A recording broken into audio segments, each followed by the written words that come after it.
Les combinaisons constituent l'âme du jeu des dames et elles sont omniprésentes. Pour la 3e édition de la Coupe d'Afrique des Nations des jeux des dames par équipe, prévue à Yaoundé du 1er au 10 novembre prochain, les préparatifs vont bon train. Bon, disons les préparatifs techniques, on peut dire que ça se déroule assez bien. Mais bon, il y a quand même quelques soucis par rapport à l'effectivité de cette compétition dans nos murs. Le souci est que jusqu'à l'heure actuelle, l'hôtel qui devait héberger dans les athlètes n'a pas toujours été, n'a pas finalisé.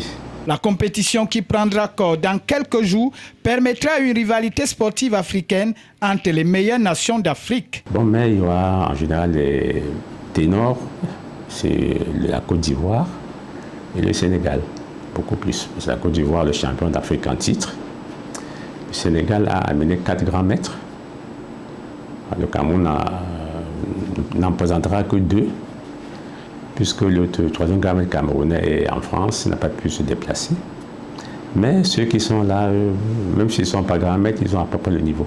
Face à cette concurrence, les athlètes camerounais en stage depuis quelques jours peuvent compter sur leur expérience. En 2015, les mêmes adversaires étaient là. D'autres sont ajoutés, que nous ne connaissons pas exactement leur force. On pourra les découvrir au fur et à mesure.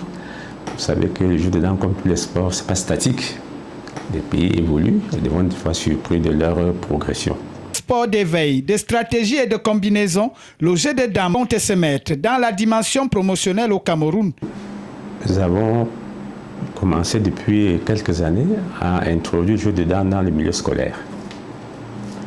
Parce qu'il est prouvé dans beaucoup d'États que ça cultive dans la mémoire, le raisonnement, l'analyse,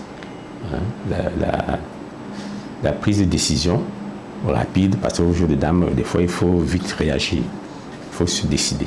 Malgré quelques difficultés rencontrées dans l'organisation, le comité local fait des pieds et les mains pour que l'Afrique en général et le Cameroun en particulier tiennent le pari de l'organisation de cette 3e édition.